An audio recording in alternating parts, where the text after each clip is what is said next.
Hello friend, good morning, नमस्कार। आप लोगों का हमारे यूट्यूब चैनल पर स्वागत है। उम्मीद करते हैं आप लोग पूरे यूट्यूब चैनल फैमिली स्वस्थ होंगे, मस्त होंगे और हमारा वीडियो लगातार पसंद आ रहा होगा आप लोगों को।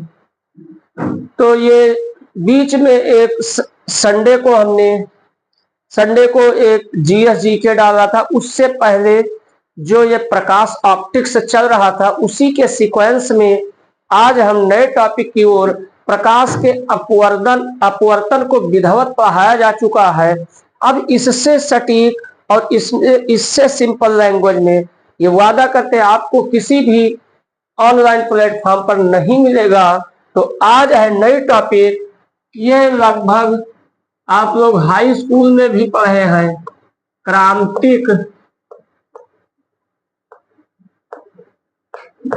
क्रांतिक कोण तथा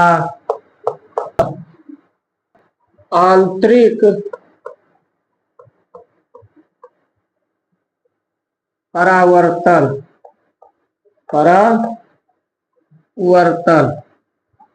क्या मतलब? Critical angle and totally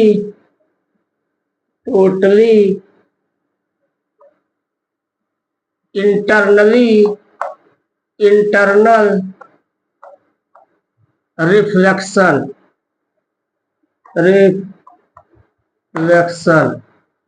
critical angle and totally internal reflection.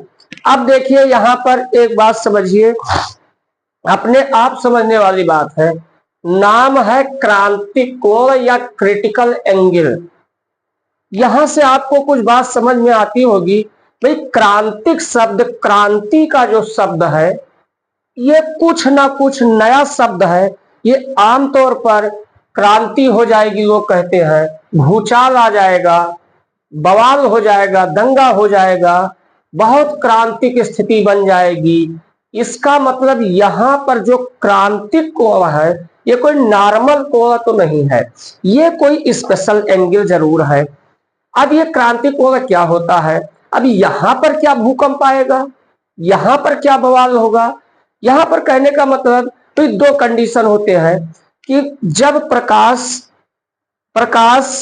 किसी माध्यम के बॉर्डर से टकराता है तो या तो उसी माध्यम में लौट जाता है या तो दूसरे माध्यम में अपवर्तित होके या क्या होता है दूसरे माध्यम में चला जाता है। भाई दो ही कंडीशन है कि भाई अगर कोई बॉर्डर पर पहुंचता है तो या तो वो वापस उसी में लौटेगा या तो उस पार चला जाएगा। तो इस सिचुएशन में तो कोई ऐसी स्थिति नहीं बन रही है जो क्रांति आ जाएगी। लेकिन हाँ, ना तो उस पार जाए और ना ही इस पार जाए, ना इधर जिधर से आया था ना उधर ही लौटे और ना उस पार जाए। इसका मतलब क्या? उसी बॉर्डर पर ही रह जाए। अगर बॉर्डर पर ही घूम जाए, ना इधर ना उधर, बीच बॉर्डर पर, तो वो एक अलग सिचुएशन हो जाएगा, उसे क्रांतिक स्थिति कहते हैं। तो अब यहां पर देखिए चित्र ए में, ये चित्र बी, ये चित्र सी है, फिगर ए बी सी है। अब यहां पर देखिए पहली चीज तो देखें, ये जो प्रकाश की किरण है ये कांच, इस माध्यम को हमने कांच कहा तो कांच सघन माध्यम है। अब ये प्रकाश की किरण कांच से इस बॉर्डर से वायु में प्रवेश कर रही है। तो एक चीज जानते हैं, ये सघन है कांच, ये विरल माध्यम है। ये क्या है? ये सघन है, ये विरल है। अब आप ही बताइए कि जब ये सघन से विरल में जाएगा तो ये अभिलंब से क्या होगा? दूर हटेगा। अब देखिए, तो कहने का मतलब यही कहा गया कि जब कोई प्रकाश की किरण सघन से विरल में प्रवेश करती है तो अपवर्तित किरण, ध्यान देंगे, ये अपवर्तित किरण अभिलंब से दूर हट जाती है। अपवर्तित किरण अभिलंब से क्या हो जाती है? दूर हट जाती है। इसका मतलब ध्यान दे, वही बात को समझा जाए।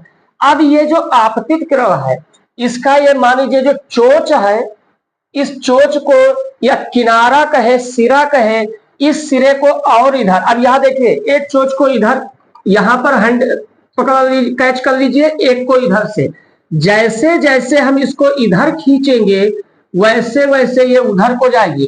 कहने का मतलब ये मान लीजिए, अब ये देखिए जैसे जैसे हम इस सिरे को इधर खींचेंगे इस साइड में, वैसे वैसे ये सिरा किस साइड में जाएगा, उस साइड में जाएगा। अब कहने का मतलब वही बात है। अब यहां पर ये अभिगम से दूर हट रही है। अब अगर इसको खींचते जाए, इस सिरे को चोंच को हम खींचते जाए तो ये सिरा ऊपर को उठता जाएगा। और एक अर्थात कहा जाए ये आपतन कोण का मान हम बढ़ाते जाए तो ये अपवर्तन कोण का मान क्या होगा, बढ़ता जाएगा। और एक सिचुएशन ऐसा आ जाएगा कि जब ये देखो ये कंडीशन हो जाएगी, अपवर्तित किरण क्या बॉर्डर से ही निकल जाएगी, अर्थात आपतन कोण कितना हो जाएगा, 90 डिग्री हो जाएगा। तो एक ये कहने का मतलब ऐसे भाई, जैसे मान लीजिए 30 अंश है, 35 किया, 40 किया, 45 किया, 50 किया, 60 किया, 60 पर ये अभिलंब से होकर जाती है, 90 अंश अपवर्तन कोण हो जाता है। फिर 60 के बाद फिर उस पहले माध्यम में लौट जाएगी, 60 से कम है तो दूसरे माध्यम में अपवर्तित होती रहेगी। तो एक 60 डिग्री ऐसा है, ये एक एग्जाम्पल लेते हैं कि उस पर वो क्रांतिक स्थिति बन जाती है, तो उसी को हम कहेंगे।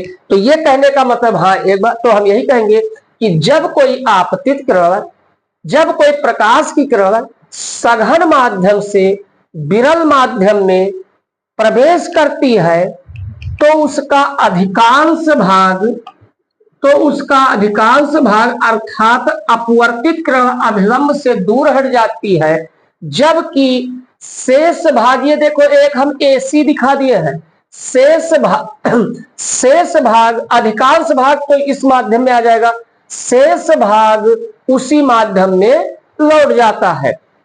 अब यदि आपतन कोण का मान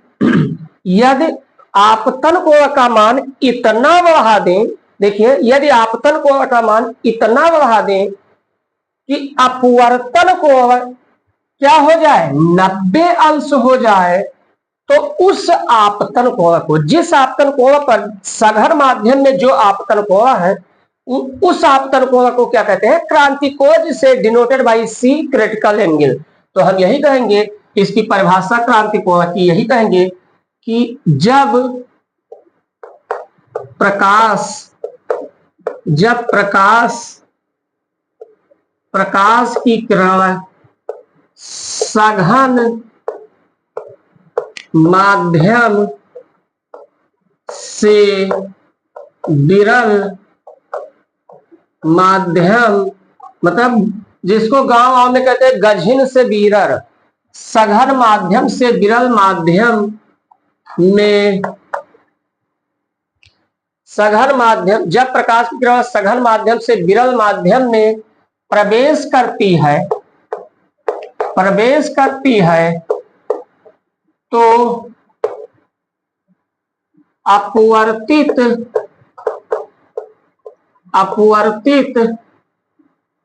ना, तो अधिकांश भाग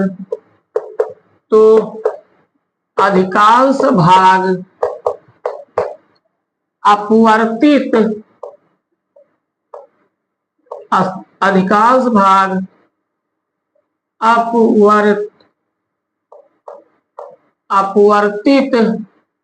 होकर अभिलंब से, अधिकांश भाग अपवर्तित होकर अभिलंब से क्या हो जाता है, अभिलंब से दूर हट जाता है, जबकि शेष भाग परावर्तित हो जाता है,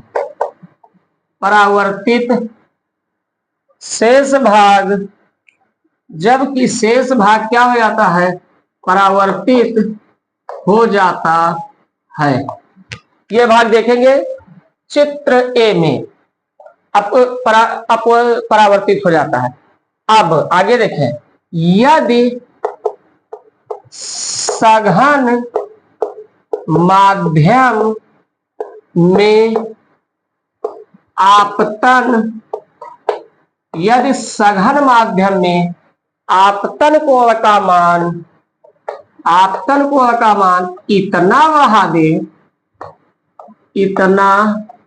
बढ़ा दे कि सघन माध्यम में आपतन कोण का मान इतना बढ़ा दे कि विरल माध्यम में अपवर्तन को 90 अंश हो जाए तो सघन माध्यम में बना उस विशेष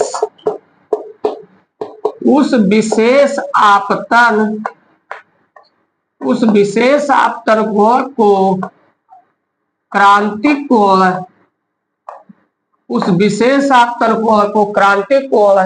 सी कहते हैं। तो ये बात समझ गए होंगे, सी कहते हैं। तो कहने का मतलब क्रांतिक कोण सी कहते हैं। अब तुम ही बताओ कि मान लीजिए इसको हम ऐसे घुमा रहे थे तो ये मुंह उधर जा रहा था, अब ये बॉर्डर पर है, ऐसे कर दिए तो ये बॉर्डर पर है। अब इसको और अधिक बढ़ा देंगे तो ये उसी माध्यम में क्या हो जाएगा, लौट जाएगा। तो अगला जो हेडिंग है कोण आंतरिक परावर्तन, तो हम यही कहेंगे यदि आपतन कोण का मान क्रांतिक कोण से तनिक सा, उपमा अलंकार, तनिक सा का मतलब क्या, उपमा अलंकार। तो यही कहेंगे यदि आपतन कोण का मान क्रांतिक कोण से कुछ ही या तनिक सा और अधिक बढ़ा दे। देखिए इस कंडीशन में यदि आपतन कोण का मान क्रांतिक कोण से कुछ और अधिक बढ़ा दे तो प्रकाश उसी माध्यम में या समस्त प्रकाश उसी माध्यम में लौट जाता है। तो इस घटना को पूर्ण आंतरिक परावर्तन कहते हैं। तो आप देखें, जब यदि आपतन कोण का मान क्रांतिक कोण से तनिक सा मतलब क्या, जो आपतन कोण है आई जो है ये ग्रेटर हो जाए सी से, तो तनिक सा और अधिक बढ़ा दे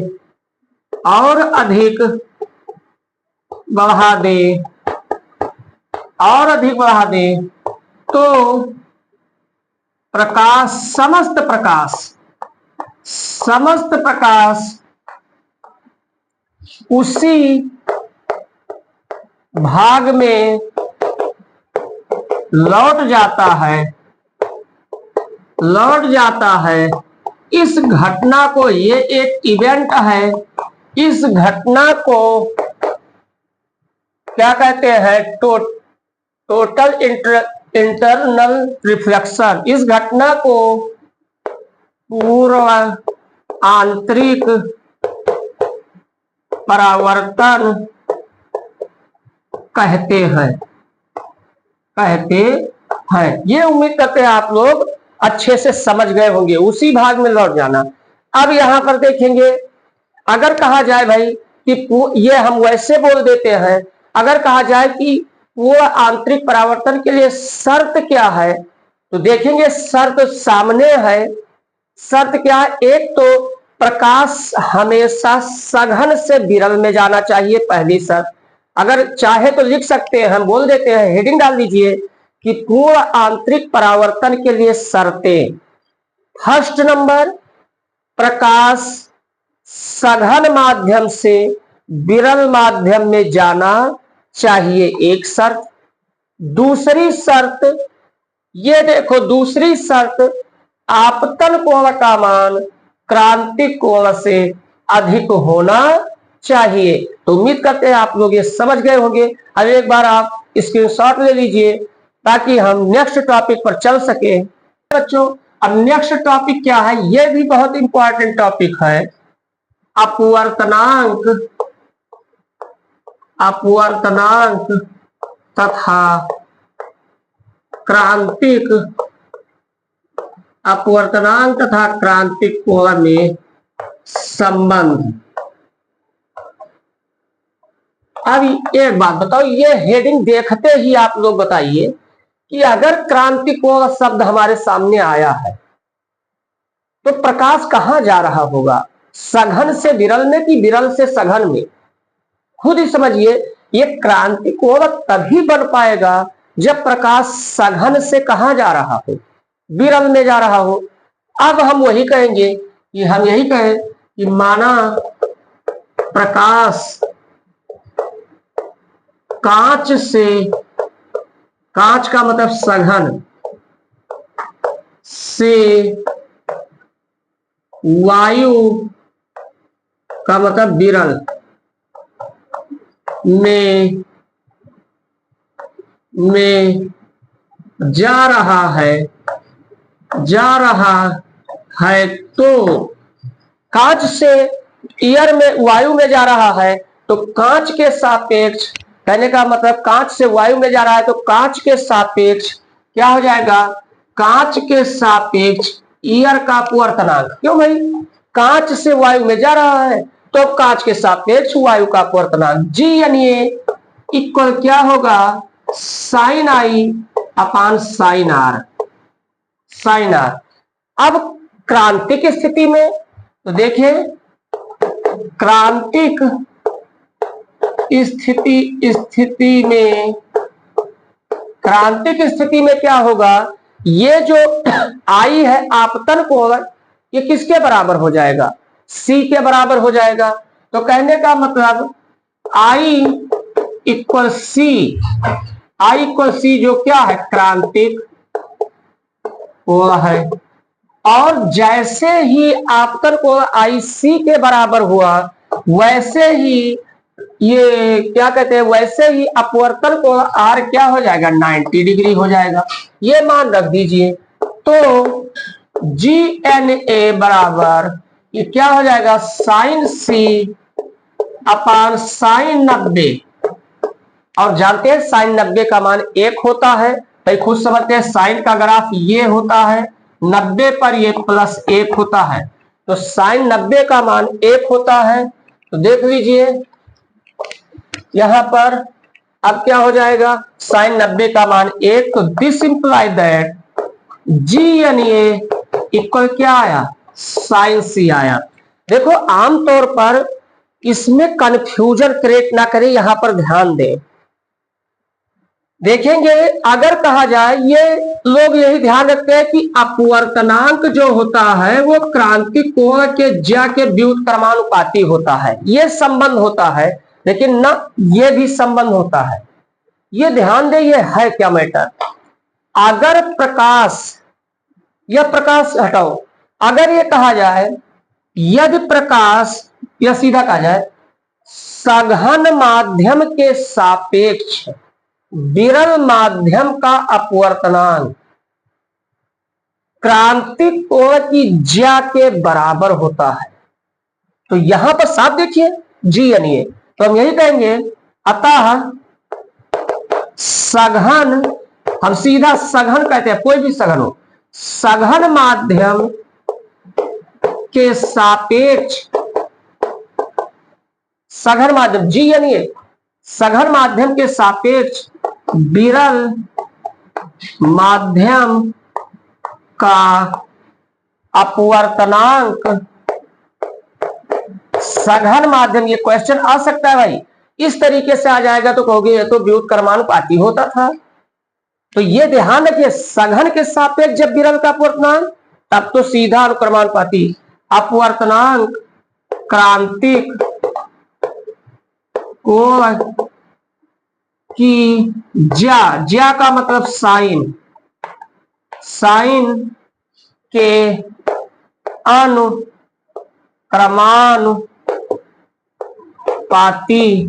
होता है।